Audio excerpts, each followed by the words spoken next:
Today, we are here with TT, who is a parent, somatic coach, body worker, medical Qigong practitioner, Aikido black belt, dancer, writer, performer, and more.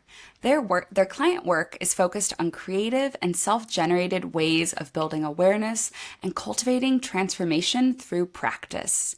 TT emphasizes a beyond binary process, focusing on movement, play, and interdependence, working primarily with queer and gender nonconforming folks, creatives and artists, as well as parents on the path of embodied parenting.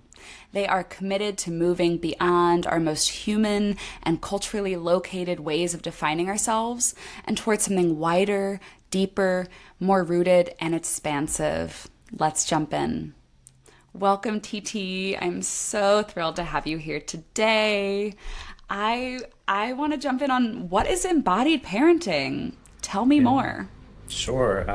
Yeah, thanks for having me, Jaclyn. And I appreciate jumping right into that question because it's a big core part of the work I do, and also in terms of something where I feel creative and able to generate and explore new fields of practice. So, yeah, so in terms of what embodied parenting is at its core, is it's an approach to work through the body for the sake of parenting that's aligned with whatever values, whatever ways of seeing the world are most important to us. Um, and so, in that way, it's also important to say what embodied parenting is not, I think, which is it's not one particular style of parenting, right? And there are lots of different styles and approaches to parenting. Some of the ones off the top of my head, like conscious parenting, right? Gentle parenting. Um, and each of these parenting approaches, as beautiful as they may be, I tend to see things that can get a little dogmatic, which is to say there is a right or wrong way of doing something. And embodied parenting approaches, when I'm working with people one on one or in groups, when we've done this kind of work, it's about supporting a person to discover the kind of parent they want to be. And sometimes that requires doing work on themselves or doing work on their ancestral history and things like that, right? What are the ways that they were parented or their parents were parented? To decide what they want to carry forward. What are the new things they want to hold? What are the things that they want to bring with them? Um, and then what are the core values there? And then we build a network of practices and support and tools and skills and so on to help people get more aligned with that, especially under the ongoing daily pressures and stresses and tensions that happen in parenting, um, which can be numerous and all the time and can really catch you off guard, especially when we're already working hard, doing our day jobs, doing our parent jobs, tired, underslept, especially with young children, which is most of the people I work with have young children. So, um, yeah, so just to kind of summarize, it feels like it's really an approach to supporting parents, aligning with what they care about and practicing towards that. I love that. Yeah, I mean, I'm not a parent, so I'll name that. But I s- I know there's like a common trajectory of you're like, yes, we're gonna do this, we're gonna eat all the right foods, and then when the reality of life, of exhaustion, of working, of juggling all of that, it's like we go to whatever is easier, just what works in that moment under all that pressure. Hmm. And so it sounds like embodied parenting is in some ways the opposite of just working or being in the default mode. Yeah, definitely. I mean, I think that's an interesting way to look at it is that it encourages some degree of transformation. And I always think about it as parents, or some of us at least, I can't speak for all parents, but we often think about what we want to do for the kids and how we want to facilitate something for their growth and their change and their development. And I always try to bring it back to us as like, what's our growth and our change and our development as parents? Um, and so it can support people being in that self-discovery that's also part of being in a relationship to the next generation. Um, and in that way, also like checking in with things that happen. So you mentioned something about, which is a common thread in parenting, right? Having a philosophy you want to align with, which might be, for example, like I want to do all plant-based foods, right? And then the stresses of daily life make that hard to do. And then if that's your philosophy you want to stick to, when you don't do it, maybe you develop feelings of guilt or shame, right? And so embodied parenting approaches would hold that we can like look at and check in with that guilt or shame. And maybe it's okay not to align with the philosophy all the time, right? So we have can build in ways to be flexible and to really like sit with and be present with the emotions that come up as a parent too when we relate to ourselves. Mm, yeah, thank you for naming that guilt and shame because I imagine that is so real for so many people, parents, but also any of us. Like when we have an ideal of this is what I want to be doing, and I struggle to do it. Um, yeah, I think we had kind of discussed talking about conditioned tendencies, and I think I want to kind of ask you about that now. Folks Sure. who aren't used to somatics might have no idea what that is, and I will do an episode on it later. But can you tell us about what conditioned tendencies are, and really like, yeah, I'll let you just run with it. Sure, sure, yeah.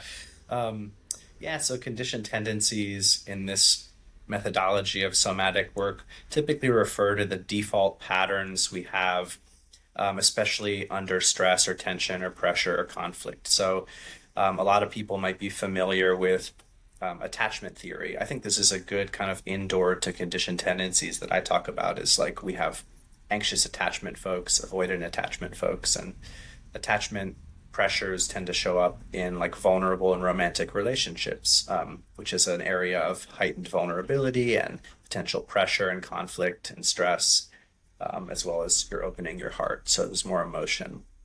But avoidance and anxiousness are examples of conditioned tendencies, right? We might want to move away from a situation if we're avoidant. We might want to move towards a situation if we're anxious.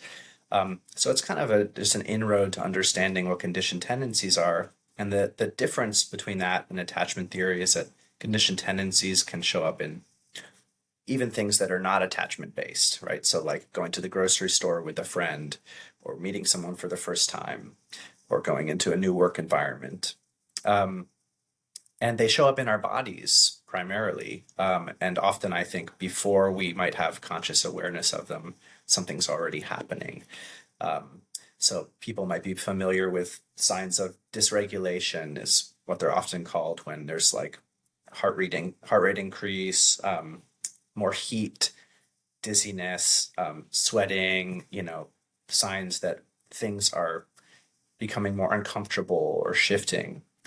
Um, and oftentimes conditioned tendencies will be like ways of dealing with that increase in discomfort in different ways. Um, and they tend to show up somatically with some of those directionalities. Like I might have a conditioned tendency under pressure to move in and try to control the situation. Um, and someone else might have a conditioned tendency to leave and run away. But we're dealing with the same pressure. We just have different histories there. And of course, the word conditioned, right, is that they're shaped through our life history, and not always shaped just by us. They're shaped by forces outside of us, including like large cultural forces. Yeah. Um, and of course, our family and our education and our smaller experiences there too. Um, yeah. So I feel like that feels like a nice, does that feel like a good general Yeah. overview? Yeah.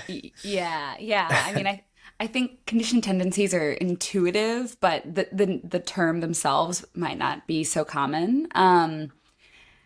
And it's funny because I remember doing a psychology class in both high school and undergrad, and this old nature versus nurture, which is too binary of a discussion, and I think now we use those terms less. But yeah, I love your point that it's like these are conditioned, like we learn them through our family unit, our community, society, et cetera, et cetera, et cetera.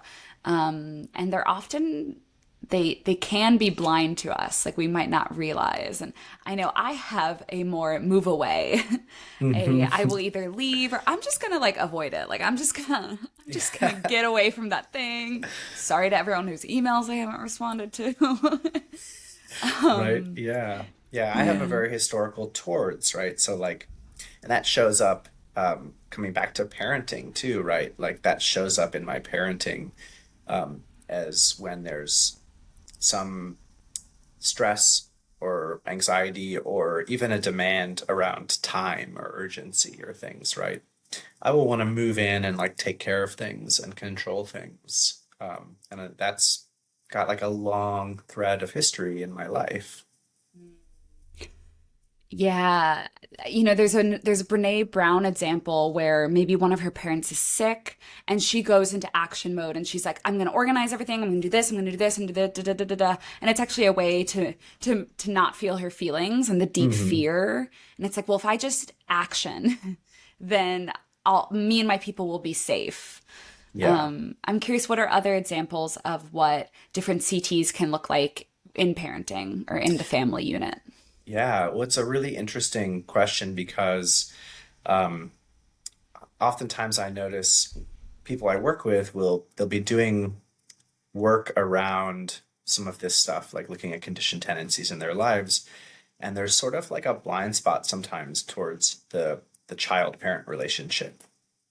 Um, and I think a lot of that, my theory or my curiosity is a lot of that has to do with the stories that we're told about what parents are supposed to be like are really thick and they're really sitting at that cultural level so intensely that we get put into a pattern of like, this is how it's supposed to be, right? So some of the examples, if I use an example from my life of like something small that many parents experience, like I need to get my kid to school on time and um, he's not putting his shoes on, right? So like we're late, I feel rushed. Um, Maybe I have some awareness of the feelings I'm feeling, maybe I don't. But there's lots of different ways that a parent might react in that moment, right? Might react with sharper words or anger, might react with demands. Some of those feel like towards energy or against energy, sort of like fighting against the child a little bit or pushing them. Some parents might go in and put the shoes on for the kid, right, to rush it along, taking care of the situation on my own so they don't have to. Other parents might dissociate or stop talking to the kid because whatever they're feeling is just too much in this moment. Like, I can't deal with it. I need to get away. I might leave the room, right? And all of those, I want to just honor like all of those are really valid. They may not feel good as parents for us to do them, and it may not feel good for our kid to be present to, but they're all valid ways that we've organized in ourselves historically of like taking care of the discomfort and the emotions that come up. Um, and in those situations, I always feel like there's so many steps that we might have to go through when we're doing this kind of work to analyze and to look at and to practice with. Almost like we want to step backwards to like, what's the first moment where I got grabbed? What's the first moment where something was activated in me? And it might have been hours earlier from when those shoes were being delayed putting on. It might have been I woke up 10 minutes late and I was already a little bit dysregulated because of that. Or I didn't have the right amount of food. Or my kid woke up late, right? So there are all these different factors that could have happened in the previous hours or even days or weeks, right? I'm working too much. I'm tired. I'm stressed. And it can be useful to acknowledge those things, right, when they come up. So I think about that for me and my personal experience, right? What would my tendency be? Would be to move towards with like a lot of control and a lot of direction, right? And even in a way that I've given my kid the language to give me feedback of like, Papa, you're speaking sharply, right? So I would speak sharply. Now he can tell me that. And most of the time I can receive that and be like, ah, you're right. I was speaking sharply and I don't need to do that in this context. Um, but that's something that would happen to me. I would speak more sharply. I would get more stern. I would feel rushed.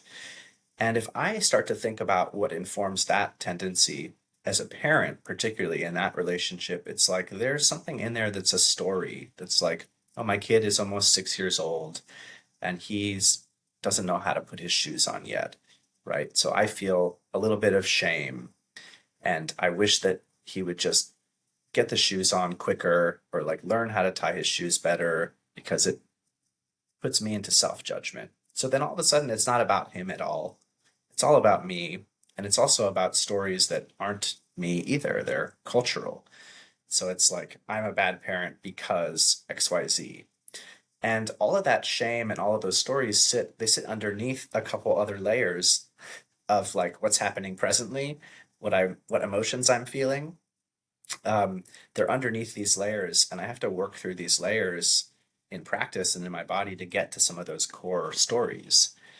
Um, yeah, so I think for all of us, that whenever we have conditioned tendencies, and especially as a parent, where there's lots of cultural, societal, and familial shaping towards how you're supposed to parent, some of that could be religious, right? Some of that could be the cultural background. Those stories are going to be really influencing all of our parenting decisions every day, all day long. So just getting familiar and starting to acknowledge the stories can be a really useful path. Wow.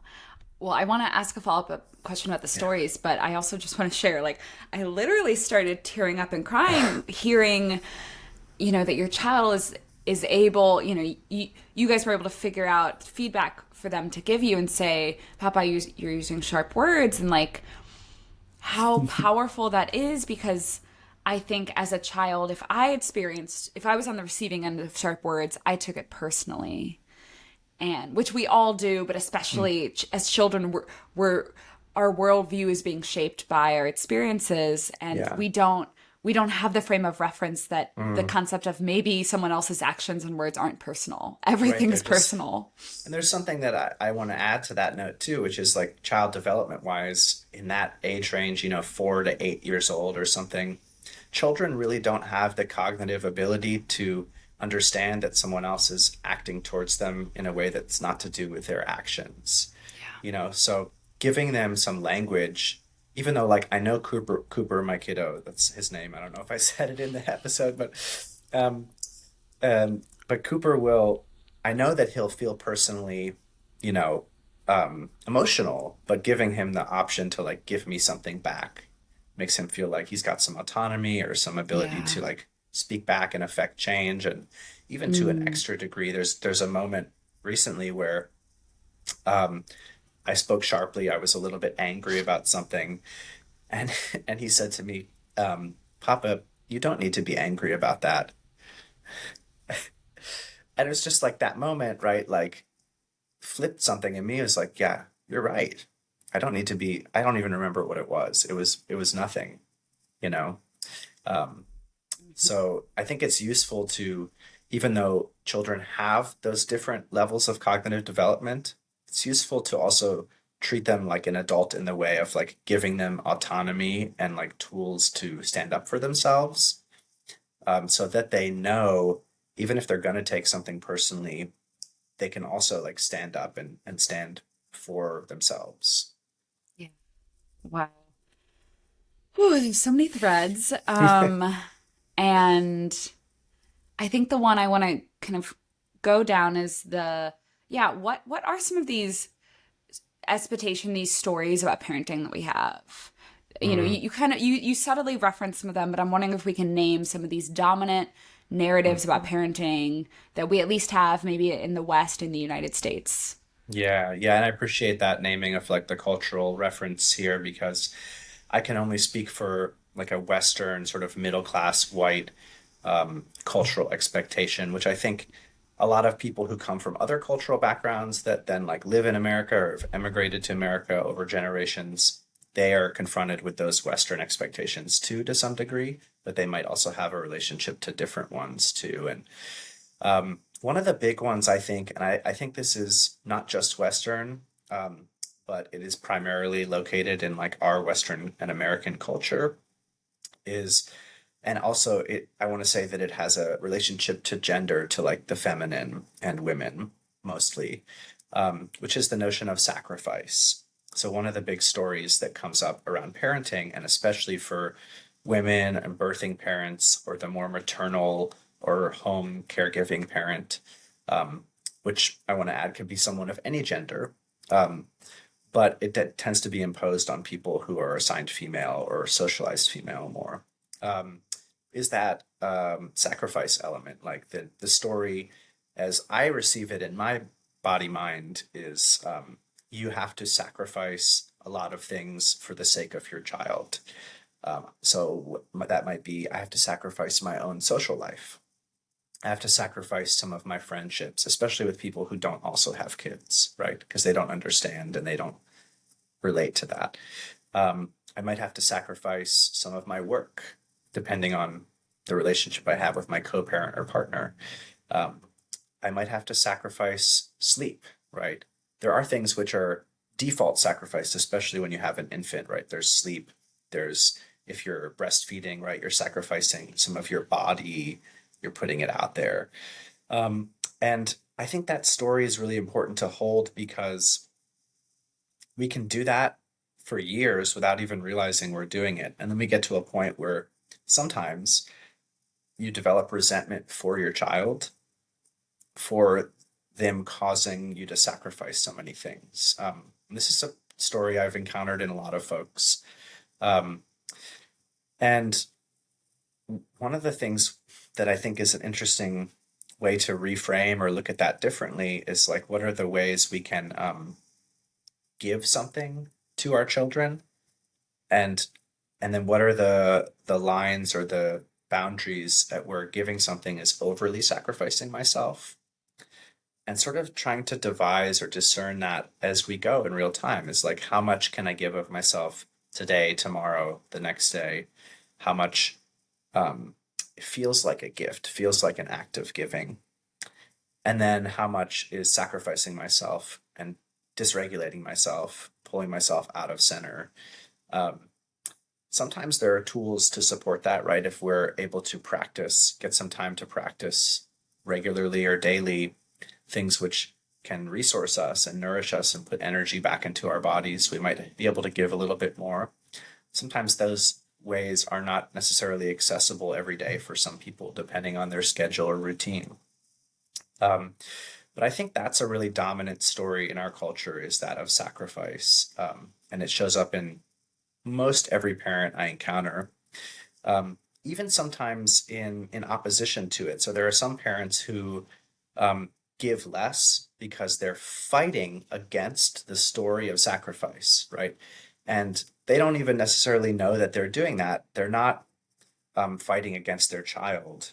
They're resisting a story they were told that they had to sacrifice to such an extent that they're giving far less than what maybe that child should have in terms of especially intimacy or time, or like one of the key things that children learn from is play, right? And so as parents, we aren't necessarily the sole proprietors or responsible people for playing with our kids. They have friends and they have social time. But it can be really great to play with your kid and to give them that gift of play and to like learn how to play from them again, because they know really intuitively. And oftentimes we don't. We might have lost some of our play skills. Oh yeah. Yeah, I'm sensing that there's like this like right size giving, which of course, there's so many factors that go into, like power and privilege and economic status, and like there's so many things at play here, but there's like overgiving as a default because I'm a mother and I need to, and then my child comes first and da da da da. And then that other end of life being like, I need to maintain my autonomy and not to, I'm going to use, female references, but like, I don't want to give up my career. I'm going to still climb the ladder. And like, of course, this can happen with all genders. But, and what's interesting is like, I could totally see how someone who's maybe being protective over how much they give, they're also not getting the same kind of love and nurturing in that relationship. But similarly, when you're overgiving, you also can't be actually getting the love because there's a resentment. And I'm curious if I know this is going to differ, but is there like a felt sense or an embodied sense of what it feels like when it is more of that middle ground versus what it feels like when there's the sacrifice or when you're protecting against the sacrifice? Yeah, I really appreciate, first of all, the way you were putting that, like protecting and sacrificing as these poles here. Um, and I also was noticing as you were speaking, like that they also fall pretty neatly into like culturally defined sense of like the more feminine, the more masculine side of things. Um, and I think that that right size that you're speaking towards, like how do we feel as parents in ourselves? What is the right size of giving and receiving? The right size of autonomy versus interdependence, right? And it can be really hard to discern that all the time, like in the relationship, right? Oftentimes, I'll invite people into practices that give them a moment to feel into like their own body in its own unique state of like what feels right. Do you have any past experiences where you felt like you had the experience of freedom that you craved and also were supported and loved and connected? And it's actually not that common. Most of us tend to like favor one direction or the other in the course of our lives. Again, conditioned tendencies here, right? Like moving more towards autonomy and away from connection, and moving more towards connection and self sacrifice as a way of being seen, being loved, being held, etc.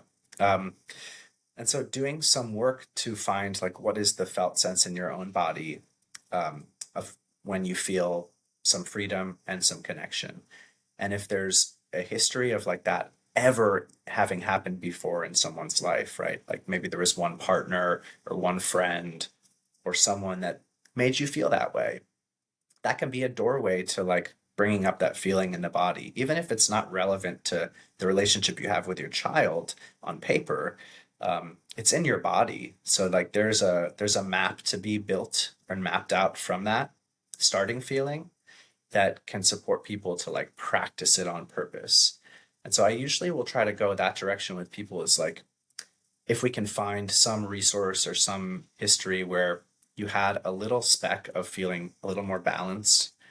um, and if you didn't, right, there's also the option of what is your conditioned tendency, and then what would it feel like to go the other way for a trial period, like one day, one week. What if you just this day you could practice moving towards your child, giving a lot of time and care, if your default is to protect and keep your own individual time at all costs, and vice versa. What if your default is to sacrifice and overgive? What would it be like to do a little less or to say no?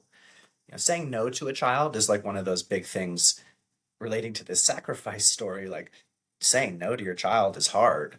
First of all, it's hard because they push back or they fight or they might have a meltdown or things, right? But also it's hard because of our conditioning culturally that we don't want to say no unless there's like a safety issue. Um, but I think that the no is a great place to practice, especially if you're moving more from that overgiving side. Like, how do we practice and feel into our no's? And what does it mean to give a no in like a loving way and not a reactive way? Um, and sometimes that means spending time in the no space in our bodies, but also like with someone else. If we're with our kid and they ask something of us, and I'm like, I'm going to say no to this. Um, I might want to sit with that no because maybe I say no and they have an emotional reaction. And like now I want to honor the emotion that's showing up, but I also don't want to like default back to over giving again, right? So just like speaking to the emotion, I acknowledge this is showing up. The answer is still no, right? You're allowed to feel your emotion, but it's not going to change the answer. And so we can just keep circling that no for a little while. I do this with my kid all the time when he receives a no he doesn't want, and he might have a little bit of an emotional outburst. And I stick to the no, um, in part because I know that if I backtrack now, then I will set myself up for a whole bunch of extra sacrificing down the line where he's going to expect that to happen, right? Um, but I also don't want to speak the no again back to some of my CTs. I don't want to speak the no sharply or angrily that feels reactive, right? Like I'm grabbed by you asking me for something. I want to protect. No, please, I'm not doing that, right? Um, Maybe that comes up inside me, but try to speak the no from like a centered place, maybe take a deep breath, maybe we breathe together, which is something I do with my kid, right? Like, oh, we're feeling lots of emotions, let's breathe together and see if we can't talk about it a little bit. Sometimes that works, sometimes it doesn't, but it's always worth the effort to, I think, like be present and take time around these situations, which again comes to another story edge around parenting is like urgency, right? Lack of time, needing to get things done. And that's like a capitalist story, I feel like. Yeah. Yeah, even if you consciously don't want that story, capitalism, builds that into our lives. And Yeah. you've said grabbed a few times, and I know what Hmm. that means, but can what do you mean when you say grabbed? Yeah, thank you for asking that. It's good to clarify for people who are listening that might not have heard that before. It kind of is what it sounds like. Again, it's intuitive, like conditioned tendencies. Once you explain the language, I think it makes a lot of intuitive sense. Grab is like a little bit like the word triggered, right? So we've heard that language. Probably a lot of people have heard that about what are the triggers? How do I get triggered? Trigger, I think, tends to be associated more with like acute trauma and things like that. Whereas a grab is something that can happen about anything, even a non-traumatic experience. It can just be something that like activates you, something that makes you feel like a little bit upset, a little bit angry, a little bit um, charged up in your body in some way. And so it's really thinks about like what happens when someone grabs you, right? If someone were to grab me on the arm, grab me on the wrist, grab me by the shoulders, right? Something would come up in me. Maybe I'm ready to fight. Maybe I want to shut down and go away. So the conditioned tendencies that we have are often like turned on or activated when we're grabbed by something. So in a parenting dynamic, examples of grabs could be like my kid screams in the backseat of the car, right? That's loud, it's grating, especially if you're neurodivergent and you have sensitivity issues like myself and my co-parent both do.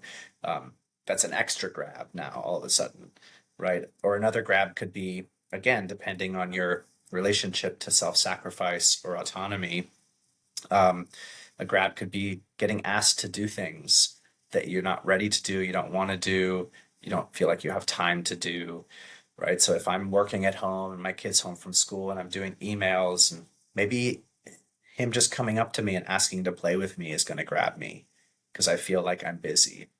Um, and it could be easy in that situation to react instinctively from a conditioned tendency and be like, I can't do this right now. Please give me space. Um, there's also a way of maybe having that conversation that says no in a less reactive way. But what that usually requires is knowing that we've been grabbed. um, so there's a lot of work that is up for people, especially parents, around what are the things that grab me? What are the things that like I'm raising my shoulders, like what are the things that make my shoulders come up, that make my eyes squint, that make me hold my breath. So I always think about the somatic cues of a grab, which are different in everybody, but we can notice what it feels like to be grabbed, and then maybe we can notice what it feels like to move away from the reactivity of it too. That's beautiful. Yeah, it's like you can't know that you're grabbed unless you have enough awareness of kind of the difference between maybe a more neutral state and what it feels like to be grabbed, and also a little bit of like, oh, what are those things that grab me? And Yeah. Like the yeah, and familiar contexts. mhm. And also like you said, there's I think you touched on this notion that one of my mentors talks a lot about is building contrast in the body. So Yes. like sometimes we kind of are stuck in a small window of fluctuation, and if we can build that by like letting the grab be more felt, right? So maybe it feels kind of intense once you notice it more, but then we can start to look in the other direction too. Yeah.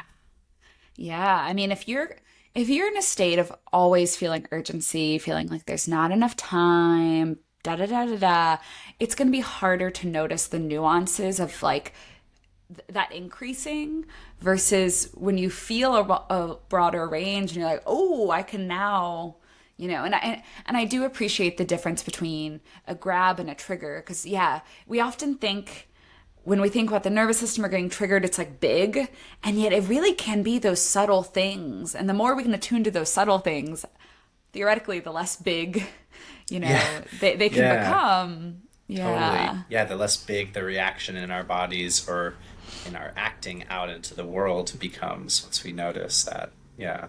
Yeah. Well, there's kind of two paths that I want to go down, and I'll let you pick which one we go down first, Oh, and we can just cool. weave them all together. One was kind of going back to the contrast between some cultural norms around parenting versus this way of parenting that's embodied and like honors the intuitive development of children and kind of this idea of like not that they can just raise themselves, but like there's a natural intelligence of how children develop, and maybe we need to just play a supportive role instead of being kind of the director. But then also this conversation of like how do we maybe try to not pass on these conditioned tendencies. Mm, So yeah, I'll let you pick which direction we go in first. sure. Yeah, I feel like as you speak to those options, it feels like they do tie in really nicely together. And so I feel like maybe I would want to speak towards or start with this notion around the support role or the director role, like how to give kids space and the right framework to discover their natural intuitive self and yeah, and still be like feeling safe and in belonging and all those things. Yeah.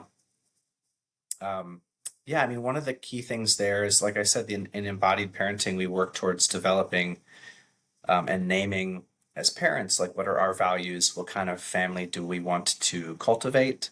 What are the things we want to pass on or keep at bay from our history? Um, and a lot of the times that can mean exploring and discovering what is the right way for me to relate to my kid that works for them and works for me. Um, One of the kind of open reflective questions I often ask people is when you're parenting, if you just think of like a average day, from the start of the morning when you wake up to the evening when you go to bed, how do you want to feel and how do you want your child to feel? And so centering feeling versus centering a philosophy can be really useful for people to start to discover, like, how do I want to feel? Maybe I feel frantic, rushed, and tired all day. How do I want to feel? Even if feeling like calm and centered and open and loving feels very inaccessible right now, like I have no idea how I'm going to get there. That's okay. We can just talk about that. That's what you want, right? Just naming that. This is what I want. This is what I want to move towards. And then how would you want your child to feel, right? So maybe some people want their child, they might name like safety and love and connection. Some people might name things more like independent and free and playful. Um, and all these things can relate to each other too. But I think what we can see is that um, children do want to have autonomy and independence, but they also want to feel like, I'm going to use the language from like attachment theory here too, is they want to feel like there's a secure base behind them. So, like, as parents, we are in a position where we can provide a secure base for our child and a safe haven for our child. And both of those are languages which suggest that they can also like leave that place and then come back, right? So if I'm a good secure base for me, means having some good rhythms to the day. Like Coop knows when breakfast is, he knows when dinner is. We know what bath time and bedtime when they're going to happen. Um, and maybe all of that rhythm is 6 out of 7 days, right? So there's fluctuation, but we build that secure base of like, here's the steady rhythms, here's the times to talk, the times to play. Um, there's less irregularity is part of that secure base for me. And then inside of that structure, which is relatively loose but still very intentional, is all this room for spontaneity and freedom. And so, because the idea is like because he doesn't have to think so hard about when the next beat of the day is going to be, he has all this freedom to just think about play and creativity and friendships and whatever else is going to happen when he's going to see his grandma next. Um, and at the same time, the safe havening is like, am I safe for him to come to with an emotional share? Um, am I safe for him to tell me stories from his school day? Oftentimes, one parent can't be both of those things. Oftentimes, both parents can't do all of those things, which is why this notion of like it takes a village, I think, is coming back more and more into our culture these days. It's being more talked about that the nuclear family model doesn't work. Nonetheless, my co-parent and I are in a non-traditional family situation, but we have some other support. But we're more or less we're still kind of a nuclear family model, and I think most parents are still doing that for the most part, even if they don't want to, because our culture doesn't really support not doing that. Um, that being said, it's useful to have other adults in play to some degree that can give different aspects for your child. And I notice for in my family that I'm like more of the secure base for my kid, right? So I have like rhythms and rituals and routines and structures that create containers for all these other things. And my co-parent is more of the safe haven, like they're there to receive emotional conversation and debriefs from school. Um, and that's what feels most comfortable for our kid is to have each of these parents are slightly different qualities. And I think all parents would notice that they have different relationships to their kid than their co-parent or partner or other partners might have. Um, but what embodied parenting can do in terms of the work and the journey that people go on is to start to be more intentional about these things and name them and practice them.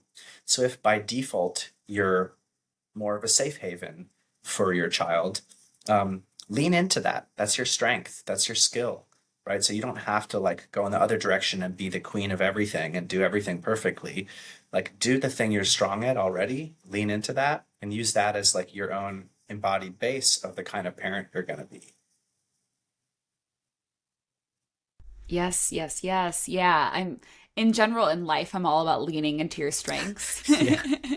And yeah, I mean, ideally, yeah, it's like both parents could play both roles, but which one is it more natural? It's like, of course, for me, my mom was who I would really talk about that emotional support stuff with. Not to say that I couldn't with my dad, but it just kind of naturally happened more. And what you were talking about earlier, made me think about the difference between process and outcome goals. Mm, And I think a lot of us, well, the story I have about parents is that they have outcome goals for their children, and the mm, outcome is like happiness, but it's actually like I want them to be financially successful. I want them to have all these markers that our society says will give happiness. mm. And the process goals are actually like, yeah, like how do we want the day to feel? How do I want my child to feel? And that happiness is often this thing that we think is stable, but we really often don't quantify, well, what does happiness feel like? And it's Right. actually not a good, it's not a good one to like to anchor on, because it comes and goes versus like safety, belonging, playful things. Again, not that you're going to feel that 100% every moment, but like what are the core things that we want to be felt in our bodies every day? And then from there, what do we need to make that happen? And oh gee whiz, there's a big disconnect from how our day is structured now with like what would actually cultivate those things. Yeah, definitely. I think you're touching on something important there with the process versus goal, which is that I want to speak to is that raising a child is inherently a process oriented thing. There can be lots of goals, and I work on people with goals for the short and long horizons in terms of their parenting work or their own self discovery and transformation. But when we're raising a child, it is all process. Like your kid's going to change every year. Yeah, an 8-year old to 10-year old, they're going to be different people in lots of ways. They're having new brain developments, they're having new body developments, hormones are changing at some point, right? So everything's very in process. And so if we get too stuck on like one goal or one like idea of what we need to be doing, or where we're going to be in 2 to 5 years, we can get pretty jammed up and like in conflict if that doesn't happen. And I think it's useful then to focus on the process, like how do we want this to feel? What are the qualities I want to have? And inside of that process, you can also develop like markers that are like goals, which is like in the next 3 months, I want to be responding in this way when my child asks me for this, or responding in this way when they have a meltdown. And I want to do it consistently every time. I want my child to, in 1 year, have less meltdowns. Like, how can I, as a parent, practice to support that? So there are goals there, but there are goals that are in support of the child's process versus, processes that are in support of like a parent's goal for their child, as you put it. And I think that can be really useful for people to get some differentiation there, especially around like long-term goals for a child that can be often culturally influenced. Like, one example that I like to use in this embodied parenting work is that there are parents who an important like quality they want to bring to their family is something like discipline, right? I'm not a discipline heavy parent. I'm sort of like a sort of ADHD discipline-y person, So like I like practice and discipline, but what shows up inside of that, and I'll ask people who name that, is like, how do you want the environment of your home to be? What are the important qualities of discipline, for example, is one of them. Let's get curious about defining that word, right? Like, what does discipline mean? And I always like to differentiate the difference between discipline and a discipline, right? So discipline is like something that is culturally shaped for us in terms of like, you have to do this thing the right way. You have to, maybe there's quiet inside of discipline. Maybe there's behaving a certain way. Maybe it has a religious shaping background. And then on the flip side, a discipline is like, what is the discipline that we're learning? So in the language of a discipline, you have like, an art can be a discipline. A dance or a movement practice can be a discipline. So I always say for parents who are interested in like having discipline in their home is to think about what is the discipline that they want for their child. I really like that. And I definitely have a reaction to discipline. Hmm. And I'm also ADHD, and it's like it doesn't work to try to just like sit down and do your homework, Right, that exactly. doesn't work for me. Yeah. And in fact, if it was something like math, it would cause a total meltdown. And a lot of us have math trauma, and yet somatics is an example of a discipline of saying, every day I'm going to do this practice. Hmm. And some days it's going to help me feel good. Some days I'm just going to be more in relationship to how I feel, and that's pain or that's discomfort. But I'm Yeah. doing this practice that moves me towards what I want and that helps me show up in the way that I want. And it's maybe less attached to an outcome, and it's less rigid. But it's that practice. So I hadn't heard that distinction before, but I Yeah, love it's it. it's one that is important. I'll give you an example from a client of mine that I've been working with for a while. I think it's an important example also because we're talking a little bit about ADHD, and I'd say three-quarters of the people I work with are neurodivergent, ADHD, autistic, or otherwise. And that's my family too, is we're all of those things. But I had one client who, his daughter was someone who, she's a teenager now. She struggled to wake up on time, to get ready on time, to go to school on time. She's on the autism spectrum, and his condition tendency, his original sort of way of relating to that would be to like pressure her and rush her and like bang on her door and push, push, push, like, you have to do this, you have to do this. And that to me is that's that cultural shaped version of discipline, which is like, discipline, you just have to do it. Just like, get it together, get your shit together, get out the door, do things on time, look at the clock, wake up earlier, feel better, be less depressed, whatever the scale is at which you could extrapolate from that. But I worked with him on like that question, which is, what is the discipline you want her to have? So when we get underneath that word, the disciplines that he wanted for her was like to be self-generated, to be independent, to be confident, right? So these are qualities. This is not the word discipline anymore. This is the qualities of what he would wish that she was doing as a discipline, is like things which gave her that energy, right? So I gave him the invitation of what it would be like to like let her be independent, right? If that's a discipline that he wants for her to be self-generated in the mornings, just back off. And he backed off, and it changed. Like now she's getting out the door in the morning. She passed her summer classes. It changed big time when he backed off. And it's like it didn't actually take a lot of extra action. It just took a reframing and a naming of like, what are the actual qualities in this discipline that you want for her? And those qualities turned out to have to do with giving her space. So then he gave her space and she took care of herself eventually. I mean, it took many months of that practice for him to like, pull it back in, take the reins back in and say, I'm not going to do anything this time. But it changed. And now she's like way more self-directed. And it's like, that's the discipline he wanted for her. So that's a good example of getting underneath the word of discipline to see what are the actual qualities there. That's a beautiful example.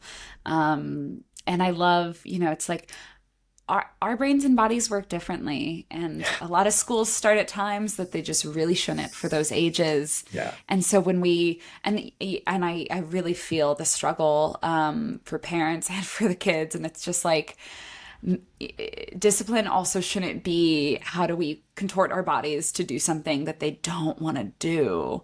So I really honor the kind of double bind that many parents and families are in about that. And yet this is such a beautiful example of like, now that child is actually gaining the skills that are going to carry them through versus, the parent like moving towards and doubling down. And then the child probably learning to like pull away and like rebel and like creating this dynamic that is nowhere near what either of them actually want and what supports their thriving. Yeah. And then, the child gets an experience of self-direction and a little confidence. And the parent gets an experience of like efforting less and having some more space and seeing their child start to thrive more. And it's also interesting in terms of the dynamic of our structure and our schools and the institutions, which don't always hold space for different kinds of body minds. And, someone in that context, in that story I shared, she's getting an experience of figuring out for herself how to best like fit into a structure that maybe isn't the best for her without the pressure from her dad that maybe makes her feel even less confident, even more worthless, even more unable to do things, right? Because she's told every morning she's failing and she's afraid of that. Yeah. And chances are she's getting enough messages of those from the outside world, from the school system, etc. And so the home unit can be like this safe buffering space so that those outside messages don't become deeply internalized. And yet, what a great example of ways that parents can unintentionally reinforce some of those things. Exactly, yeah. And it's just by a potentially small switch, which may be hard to practice. When I say small, I don't mean easy, but yes. I mean, it's small, relatively speaking. Yeah. Yeah, and so much of somatics is simple, but not easy. Yeah, Anything exactly. but easy, especially when we have a lifetime of not doing it. Yeah, so I feel I mean, we kind of touched on this, but I think I want to ask again directly. Sure. How do parents try to not pass on their CTs to their children?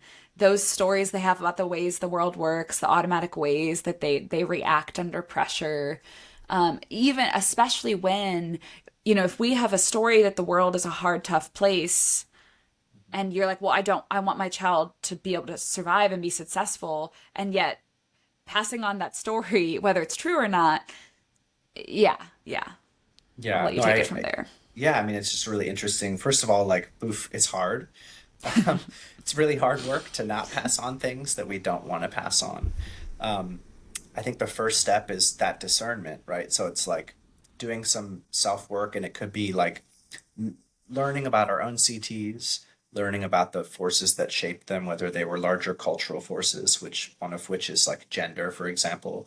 So a socialized female versus socialized male parent will have different CTs around how they're supposed to relate or connect to their kid. And they may or may not feel comfortable passing those things on once they notice those behaviors. All the way to the smaller family unit. What did my parents do? How did they parent? How did they react to my emotions? How did they give me space or not space? Um, and coming back to those, and I don't know if this is something you've talked about in an episode before, but those kind of core somatic organizing principles of safety, dignity, and belonging. And it's said in this kind of work that those are three things our soma organizes around having. And oftentimes we'll sacrifice one or two of them just to have the one that we know we can get access to. And so looking at how we've been organized as parents to notice, what did we organize around? Do we organize around safety? And then does that mean I'm going to be overly cautious with my kid to keep them safe, right? Did I organize around dignity? And then I might not be connecting enough with my child because I just want them to like do what they want and I want to do what I want, you know. So learning about our own CTs first is a good step, and then sort of deciding from that influence, what are the principles that are important to pass on to my child. So your example there about like the world is a tough place, right? That is true. The world is a tough place and it's really hard, and our culture is in many ways very unforgiving. And how can I pass that on to my kid if that's a shaping that, or a story that exists for me? How can I pass that on in a way that's not going to like frighten them or make them create a hard shell, right?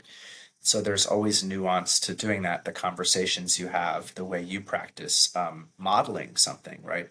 So maybe it would be useful if you have a story about the world being a hard, unforgiving place, is to practice getting some experiences of awe and pleasure in your life. So you can model for your kid what it's like to like look at a tree and be like, wow, isn't that fucking beautiful? You know? And all of a sudden the world's not such a hard and cold place for that moment. So practices of connection and awe and pleasure can model for your kid that those are okay things to have, because I think most children intuitively experience the world that way. And I think it's important to hold that. And then you can also teach them that there are moments that are hard, and support them in navigating that, especially when a kid has interpersonal conflict at school or camp or something, right? If they're comfortable telling you about it, there's a good opportunity there to talk about how to stand up for themselves, how to protect themselves, while not teaching them to close their heart or run away or anything like that necessarily. So I think it's just a really hard process, but I think it requires a lot of work on the parents' part to be introspective and to look backwards at our ancestors and our parents, our elders, whoever's alive or not alive, and the patterns that they put into us. Again, like attachment theory can be really useful here too, to say, what are the ways that I attached? What are the conditioned tendencies that I took on around that attachment style? How do I want to shift or change that for my child? And then all of a sudden, once you know how you want to change, then like the real work can start, or Yep. the real practice, which isn't to like put, minimize that first step at all, but like the real practice comes now. You know what you want and what you don't want. How do you change? How do you Yeah. transform? And I always say, this is again that it's simple but not easy, is practice. Practicing something different. There are Mm-hmm. lots of ways we might envision practicing something different. I gave that example from my client, where practicing something different for him meant just leaving his daughter alone in the mornings to get ready for Mm, school. That was a simple tool that required a lot of work in him.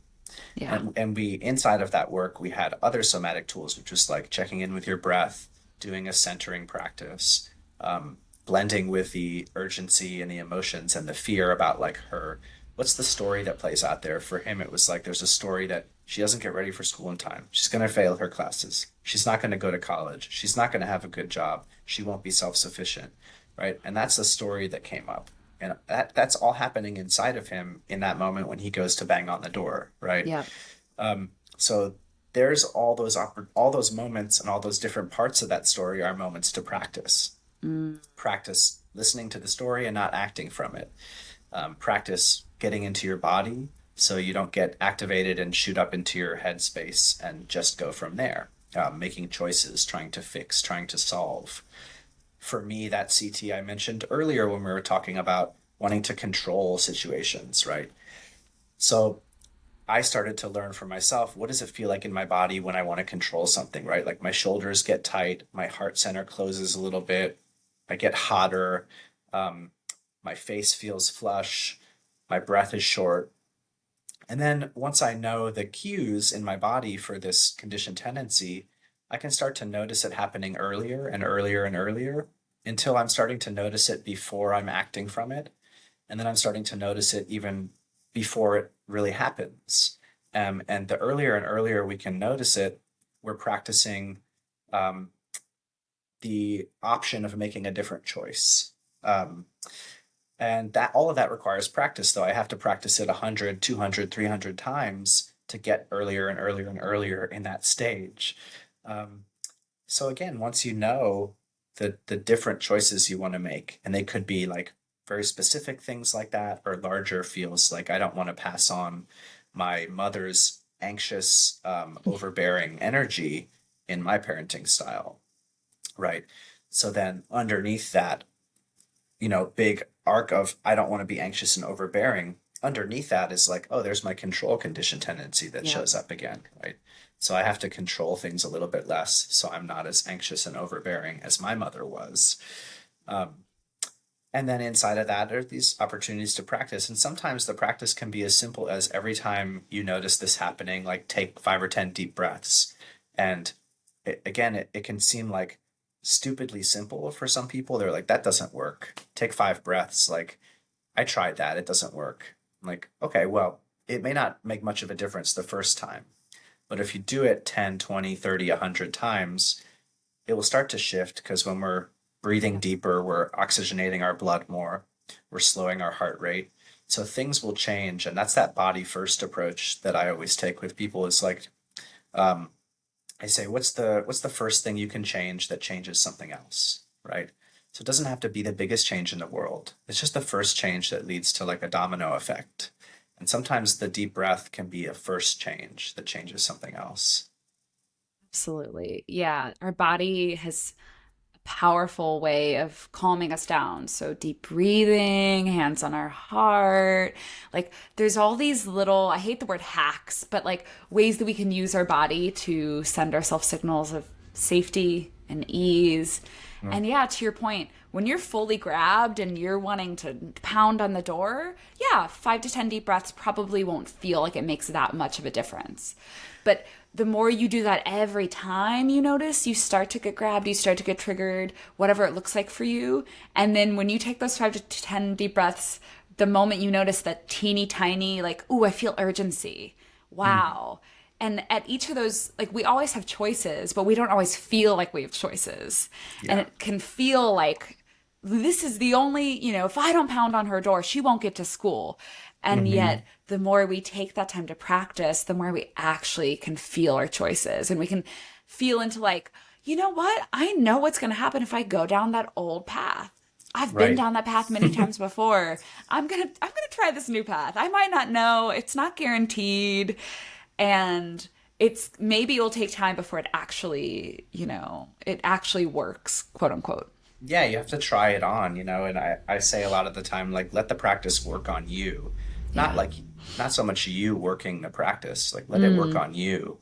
Um, Let it be tried on. You got to break in that pair of jeans, right? You have to break in a practice too sometimes. hmm. Inside of the coaching container, like if I'm working with someone, their kid's not there, right? They have a little more space to process outside of the real moments of being grabbed. And that's a good place where people can notice some of these things happen. They're like, oh, I feel grabbed. We'll simulate it. Like, what happens when your kid does this? What do you feel in your body? Now take 10 deep breaths. What has changed? And they might notice one or two small things have changed. And that's just an invitation to say, like, your body is able to make some changes happen with some relatively simple tools. Now, the hard part is just trying to or remembering to practice it under real pressure. But doing it under like low stakes pressure Yep. is easier. And so I'll tell people that too with their kids is like, don't try the practice at the highest stakes moment, like when you're in that client's example, don't start right away diving at the deep end where you're about to bang on the door. Practice it in a lower stakes moment, like Yeah. another time when you're going to a movie and your daughter's late rather than going to school, like, Yeah. right? So a similar example but lower stakes. And if they can start practicing at low stakes, they can kind of increase the stakes each time. um, Hmm. because again, like you said, it will feel for people like this is not working, I'm getting nowhere, if they're only trying to practice when it's like the highest pressure of the day or the week. Yeah. Yeah. And just, this is a big, uh, I just really want to advocate for coaching one-on-one and in small groups. And like, we need these containers to practice with someone who's has an expertise, and we get to kind of play out these scenarios and get to feel in our bodies outside of those moments of pressure. Yeah. Well, I wanna ask you about gender expansive parenting. I know that's something that you're working on, which is kind of this, maybe it's an add-on to embodied parenting. Tell me more. Yeah, thank you for asking about that. Yeah, it's sort of become like a newer part of my work. So something that we didn't really touch on much today, but it's like I'm non-binary genderqueer person, and I'm raising my child in a gender creative light. And I'll explain a little bit what that means for me in a moment. But a lot of my work kind of developed organically, which is to say, this embodied parenting too. I didn't like sit down one day and decide I'm going to do embodied parenting. I did somatic coaching for a while, and I noticed that I was having similar kinds of clients show up at my door, so to speak, which was there was a lot of parents, and a lot of them had similar things showing up. And I talked to a peer of mine, Heidi Schmidt-Gall, who's developed this embodied parenting methodology with me, and similar experience in her world where she's working with parents and similar stories are showing up. Similarly, I work with a lot of queer and gender nonconforming folks, and I just noticed the intersections of these questions for gender and for parenting, and then the way that in my personal life I had made some choices or decisions with my co-parent, who's also genderqueer, about how we want to parent our kid.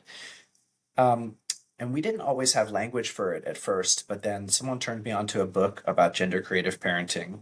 And I realized this was a thing it's still pretty new field of like research and practice, but it's something that people are starting to talk about, which is how do we raise our children in an environment where they're not going to be boxed in by binary gender definitions right away.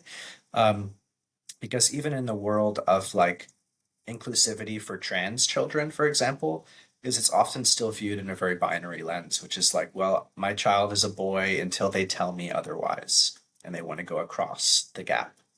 And gender creative parenting says, what if we held space for creativity the whole time, right? So maybe the child decides they want to, when they're an adult, they want to do medical transition. Maybe they decide feel very much like a binary boy or a binary girl or something in between. But the point is that it's their decision and it's their space to create for themselves. Um, and so what that means is like whatever pronouns, whatever gender I have to assign a child at birth, because on a birth certificate they make you write that stuff down, right? Is we can hold space for stuff to naturally occur. And sometimes you can do intentional practices. So in that kind of work, this work has shown up for me both in terms of work with clients who are parents, where I support them in bringing some more gender expansive views or practices to their household, or parents who have a kid that's showing gender creativity and they don't know how to deal with it, and I can give them support on that. But it's also shown up for me like going into the school my kid goes to, um, and doing presentation on this for parents and staff, right? So one of the things I'm interested in continuing going forward is to bring the work into communities and schools where people could talk about it in a collective space. Because I think one of the important things is to have community around these conversations, versus feeling like it's just me at home doing it alone. Um, but yeah, it's something which says we can do certain things as parents to facilitate a little bit more freedom. This also comes back to conditioned tendencies, which is to say we have conditioned tendencies in shaping around gender. and how certain genders behave, how they're supposed to act, the way they're supposed to dress, whether or not they're supposed to be more or less emotive. All of these things are gendered in our culture. So if we can hold space to like shift away from the binary definitions for our child, they're going to have a little more expansion, not just around gender, but around like being the person they are, period.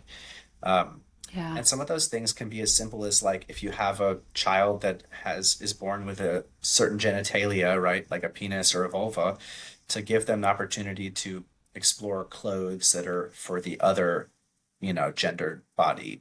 Um, to give them space to try on different activities that they might not normally do, right? So like letting a assigned female at birth kid do some more traditionally masculine activities, or letting an assigned male at birth kid do some more traditionally feminine activities like dance or ballet or whatever, right? And just trying different things on so that kids feel they have the opportunity to like pick from everything that's at their disposal versus just the things that are like normalized for their gender.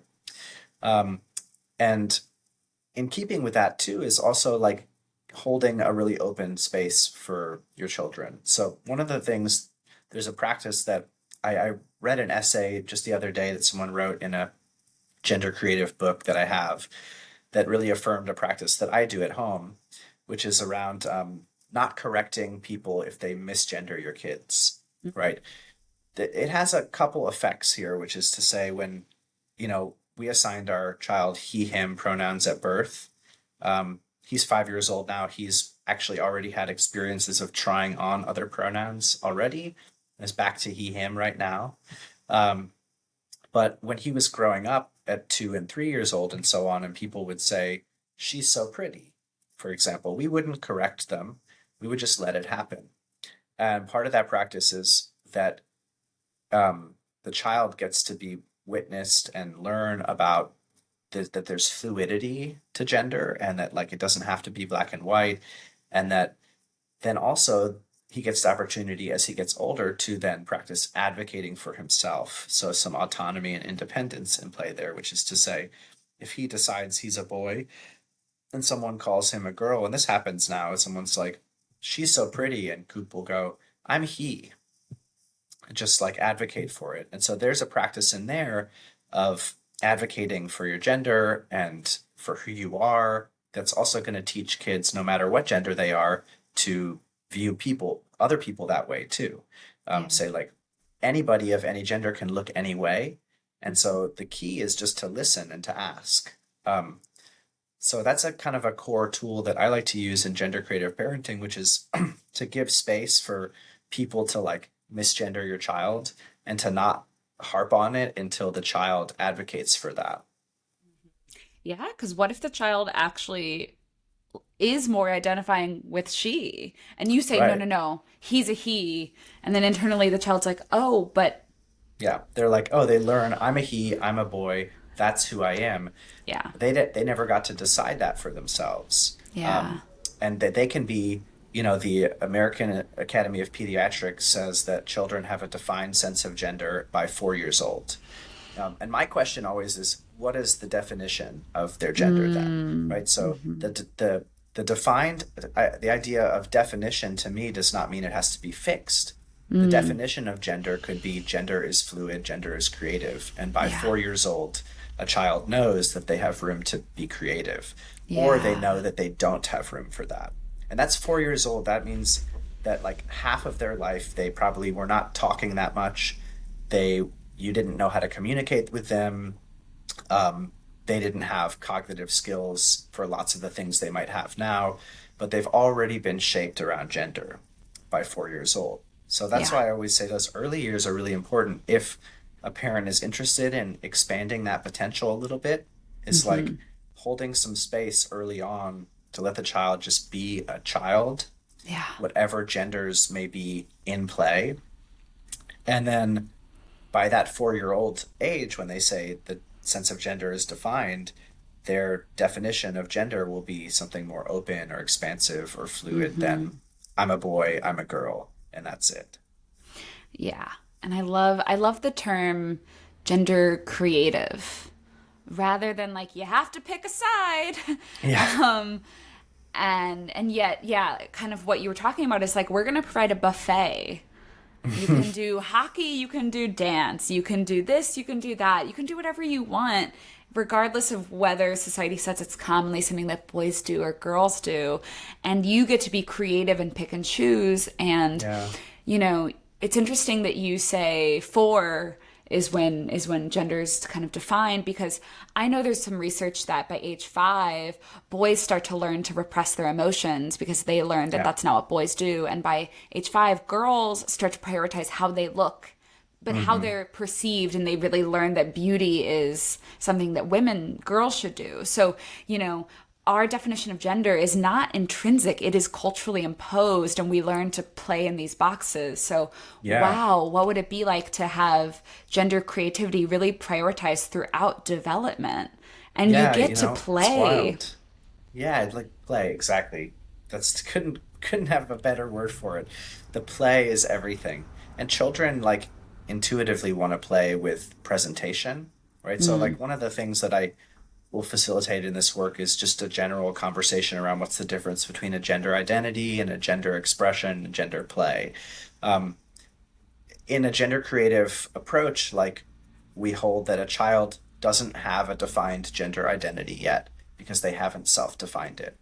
Um, and so what they do get to do is they get to explore gender expression and gender play through things like that, like dance or hockey, soccer or gymnastics, wearing dresses, wearing shorts, etc. So they get to explore through expression and play because all they're doing at that age anyway is they're learning through observation and mimicry from us. And so it can also be useful for parents to play with their child in that way, to play with presentation and shape of gender a little bit differently, or to model different household tasks, right? So if you're the feminized parent, maybe doing something that's more of a masculine associated household task and vice versa. So you're modeling just different ways of behaving and expressing things that are typically shaped in a gendered way. And all of that is playful, right? We can approach it playfully. And eventually they get to a point where they might have a gender definition. But one of the key things to hold in this gender expansive work for children or adults is that gender identity is not always fixed and it can change. And what I like about gender creative, people also call it gender expansive parenting, is that it holds space for those fluidic changes. So the child can flow and explore. And a lot of stories I've read about children who grew up gender creatively, they end up identifying with the gender that's most common for their genitalia and their body shape when they're an adult. But they just have a much more liberated view of gender that's going to then serve them in like moving out into the world and being loving and kind and generous to all different bodies. that's so beautiful. And I think the two things I really want to echo is, you know, mimicking. And like we learn by who's around us and what they're doing, and we learn to do what they're doing. And so if someone grows up only seeing that men do this and women do that, you know, that's that whole nature versus nurture. Like they will learn that that's what I should do, even if inside there's a pull impulse to do something else. And, you know, it's amazing that we might not even know what we want because we've never seen it. We don't have a vocabulary. We don't have an example. And I love Yeah. that. I love that, you know, yeah, this concept that people who are raised gender expansively, many do identify with the gender that's aligned with their genitalia. And, you know, I'm someone who I've been recently questioning. I'm like, oh, is non-binary actually a more accurate definition? And really when I think about the people who I feel most comfortable with, they're people who either are non-binary or just have done enough social analysis and self-worth that like the gender binary isn't, even if they identify as man versus woman, it doesn't claim them. And Mm, and so it's like, oh man, like my people are the people who feel liberated and from this binary. And so even though I present very womanly, you know, it's like I actually there's this reclamation of like I'm beyond that. Don't put me in mm, that box. And so I just want yeah. to say that it's like for any parents, because I'm sure it brings up a lot of like, especially all these horrible bills being passed or attempting to be passed. It's like, it could be scary to be like, gosh, what's it going to Yeah. mean if my child is gender expansive? And yet there's a real liberation that comes from it as much as there can be discrimination and Yeah, oppression. definitely. I mean, it's really important to acknowledge that it can be tough and there can be a lot of desire for protection. I experience that. Like, I live in New Orleans, I'm in the South. We're in a problematic zone for trans and gender nonconforming youth. Um, and so it is something that's always up there for me is how to hold the dignity and expression of my child's gender creativity and also keep them safe. Um, and that's something that I think is useful to talk about. One of the things I say in gender creative parenting work with people is that when you're um, get your child's getting to an age where you could have conversations about gender, it can be another important stage where you can teach them there's like these two different ways of viewing gender and teach them about both, right? There's one way of viewing gender is there are two genders and you have to do this or that depending on your gender. And this way of looking at gender conflates gender with genitalia or the chromosomes in your body. And this way of looking at gender says these people are supposed to have certain qualities. And then another way of looking at gender is that it's this big open bubble and spectrum and field, and you can pick or choose different things you want to put on your gender node. Like, what are the games I like? What are the ways I like to dress? What are the things I like to do? Who are the people I like to be around? Um, and teaching your child both of those things so that they can look at the world and say, here's a way that culture expects me to be, and here's a way that I actually feel. And then they can make some choices to self protect versus me having to insulate them. Like, oh, maybe in this context, don't wear your dress if you're going to be read as a boy because the people at this space may judge you, may be upset at you. And so I have conversations with my kid about that a lot, where we're like, um, he wants to present a certain way for a certain activity, and I'll be like, that's great, let's do that. How would you feel if someone were to make fun of you today? You know, and we talk about that, and then we Yeah. can make a decision or a renegotiation around that, so that he feels like he's in charge of the decision, Hmm. but he's getting an experience of how to navigate feeling safe Yeah. on one side or feeling more like dignified on the other. Um, Mm-hmm. so I think that's important to hold there. Um, Mm-hmm. and and again, like you said something about it, it's hard for it's and I see that it's hard for a lot of parents to be confronted with this idea or this work, even if they think on paper like, oh, I want to move towards that liberated place. And I always tell them like this liberation is for everyone.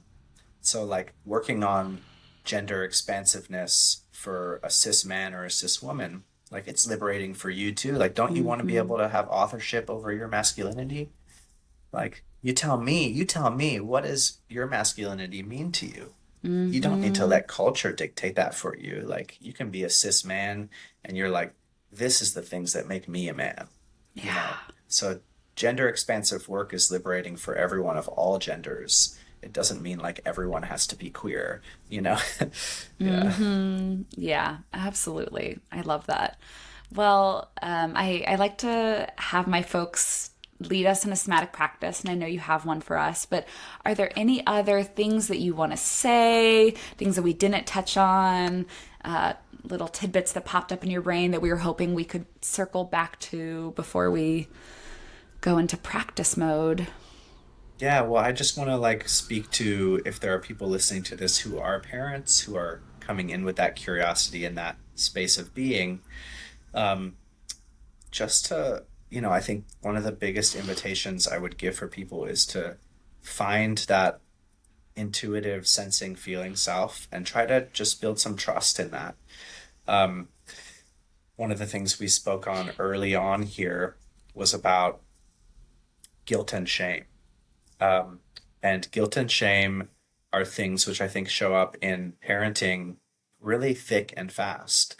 Um, because when we're parenting, we're literally like becoming a vessel for transmitting past to future, right? So we're like, parenting is a act of time travel, you might say.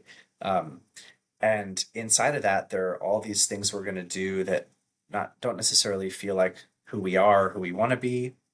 And so to give yourself grace as a parent, to be patient and to trust in yourself can be a just a big way of moving in the right direction of whatever that direction is for you, you know. So grace and trust, kind of just sending that message out to the ether here. Yeah. Yeah. Thank you for that. Yeah, I think um more and more in my work, self-compassion is like the first step. I'm like, no, no, no, we'll get to the rest, but like let's give ourselves some grace and some comfort because this stuff's hard. Yeah. Yeah. Yeah. Thank you. Yeah. And so we can move into this practice that I wanted to share. Yeah. Okay. Yeah. So gonna share a practice today that I think it's really useful for everybody. It's called Gender as Animal, and it's a movement and reflection practice. I just want to ground like why I think this is important for the sake of both embodied parenting, gender creative parenting, and also just like for anybody at all, um, especially in light of what we're talking about regarding gender. Um, is that it can give you the potential to get a little bit more clarity and authorship over your own gendered experience, whatever gender you identify with. And inside of that, um, when you're doing that work, it's moving you towards a more fuller authorship and expression of who you are.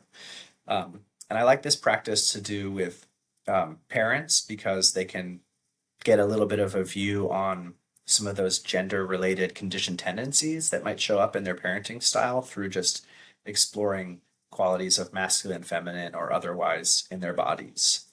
Um, so the practice is one that originally a part of this practice came from a workshop I did with a pleasure practitioner, Che Luna, who does this really great pleasure and body centered work.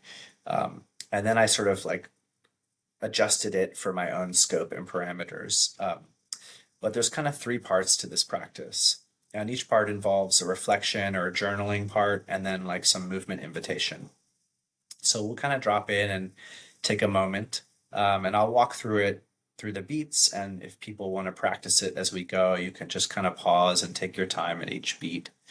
Um, the first key is to spend some time reflecting on first what your gender identity is. So whatever that is, it could be man, woman, non-binary, genderqueer, something else.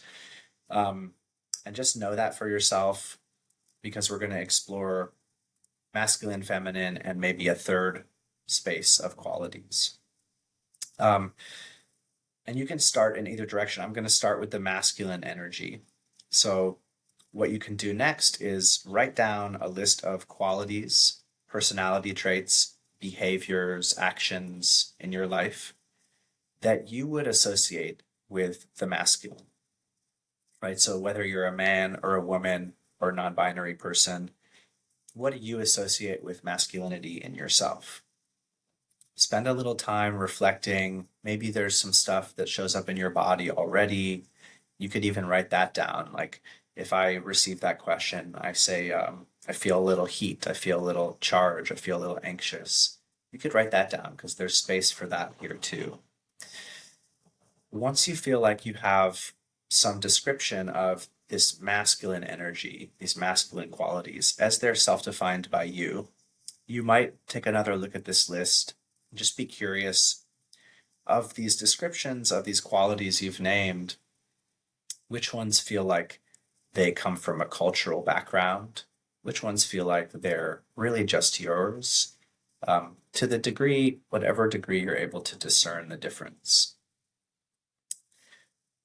Once we have that, we're going to do a little movement exploration. So you might take these qualities and just imagine if they were to be an animal, what animal would they be? So here we're talking about your masculine, the masculinity as you perceive it in yourself.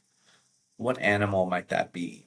You could vision it, you could close your eyes, you could draw it, you could write it down. And whenever you feel ready, you could maybe explore taking that animal for a little walk or a little movement here, right? So, whatever the animal might be, how would they move? How would their body shape be? Would they be moving? Would they be lying or sitting, resting, right? What's their energy? How quickly do they move? How energetically do they move? What are they looking for? What do they want? What are they oriented towards? So you can use your whole body, you can use your senses, touching, feeling, seeing, tasting, right? Maybe your animal wants to eat, go get some fruit from the kitchen or something, right? So you can incorporate lots of elements into this play and this exploration. Give yourself a couple minutes to explore this masculine animal in you. And then we're going to come to the feminine side. So we'll take the same structure here. First, you start with identifying, no matter what gender you are, what are the feminine qualities you see in yourself? And also you could note down responses you're having to the question and the invitation too. Because that information can be useful too. Like if I'm more uncomfortable looking at my feminine or my masculine side or vice versa, it could be useful information.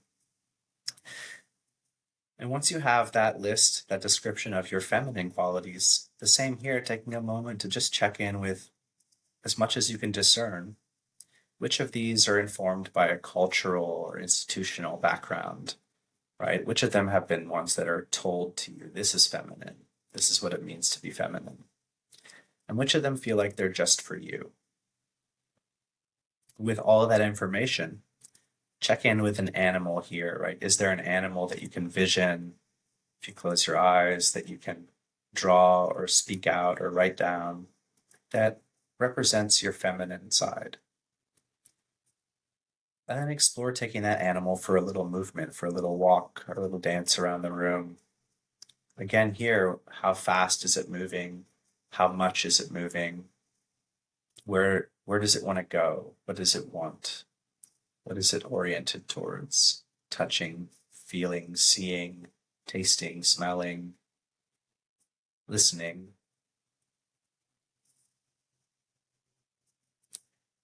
And once you've done that, we have now a third option here to present to ourselves. And this third option is for, again, for everyone, whatever gender you identify with, man, woman, non-binary, or otherwise.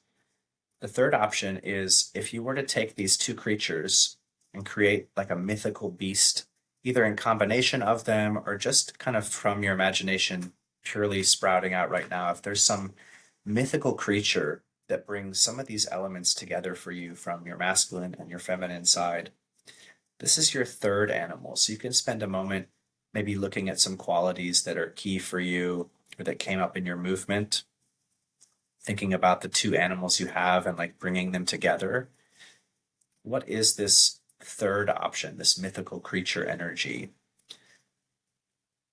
When you feel like you have an image, a vision, or description of that for yourself, explore the movement of that creature. What qualities does it combine? How is it different? The way that it's moving, the energy. How does it feel in your body to move inside of this creature? You might notice moments where you're coming more towards the masculine or the feminine energy of the previous animals. Just like noticing that, which direction you're going in or you're tending towards, what other options there are, what other ways of moving are there. You may be moving a lot or a little bit, just noticing that there's no right or wrong way, but anything you're doing is useful information in the practice, useful space to play inside of.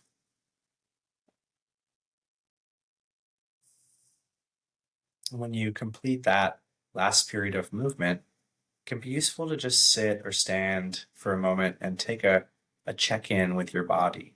And so how are you feeling? How's your mood or energy after this? Noticing if there was any moment in any part of that practice that really struck on something for you that you want to just like re-ground into and internalize. Like, oh, I really noticed something interesting about my masculine that I hadn't thought about before.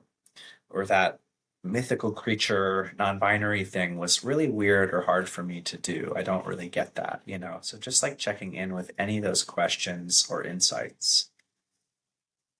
it can be useful to maybe journal a little bit after this. And then also be curious about what you feel like you can take away from the practice, if anything. Is there a little edge to gender discovery for you? Is there something inside the masculine or feminine that feels like that really came from culture? That doesn't need to be me. And you can work on thinking about how you might practice releasing that cultural shape of gender.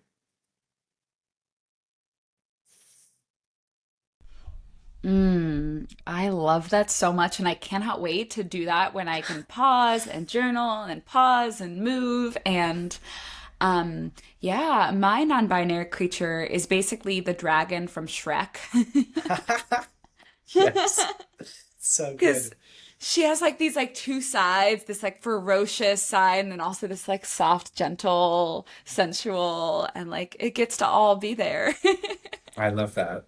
Wow. Yeah, that's so sweet. Yeah, and I'll share too for people if it's useful when I do this practice. Um, I have a bird is my masculine, a bright, colorful, like peacock kind of energy, um, which is interesting for me to have sort of self-defined my masculinity as like bright and proud and colorful and flamboyant, because that's what male birds are like, but Hmm. it's not really what male humans are like in our culture.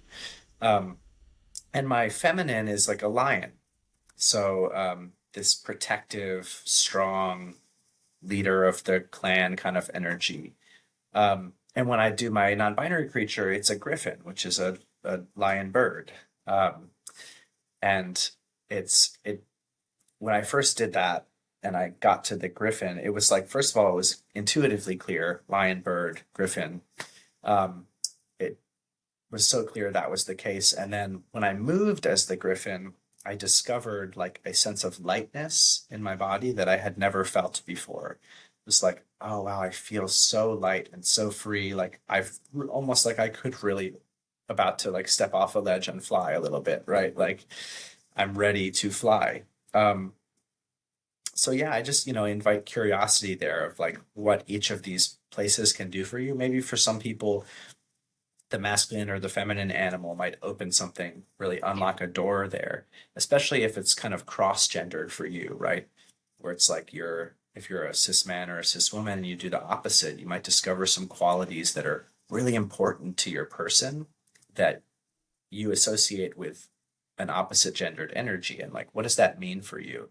It doesn't necessarily mean you're genderqueer or not binary, but just like for you to acknowledge that and say, like, culture doesn't define who I am. I Yeah. get to. Yeah. Hmm. Yeah, and we have all of these different flavors and characteristics within us that some traditions and cultures might say that's more masculine and that's more feminine, but we also get to decide what it actually means for us. Mhm. That's so beautiful. Thank you for that beautiful practice. Yeah, you're welcome. Thank Well, you. our show notes has links to your website and Instagram, but I'm curious, can you tell us how folks can stay in touch, how they can work with you if they feel curious? Yeah, I mean, the Instagram is usually one of the best ways to connect with me. It's Magic Qigong, MAJAKQIGONG, which is like my working business name. Um, and I'm active on Instagram, and it has links to book with me and my website with more information. And it's also a place where you can see more about my life a little bit. There's glimpses into my life as a practitioner and a parent and a queer human, um, and some videos about parenting practices. And yeah, if you go to my site as well, there's some more information about the different kinds of practices I offer, whether it's body work or coaching or movement practice, or consultation around some of these larger topics we're talking about. Wonderful. Wow. Well, if I were a parent, I would work with you, that's for sure. Thank you. Mm. Yeah, thanks Yeah, so much, any, Jaclyn. Yeah, I just want to yeah. express gratitude to you for like holding the space and yeah, your like heart and dedication to like having these conversations. So, Thank you. I appreciate that. Yeah, as much yeah. as this is for spreading these messages, it's also just I get to satisfy my own curiosity. And it's such a pleasure to talk with people like you. So thank you. Yeah. Wonderful. All right.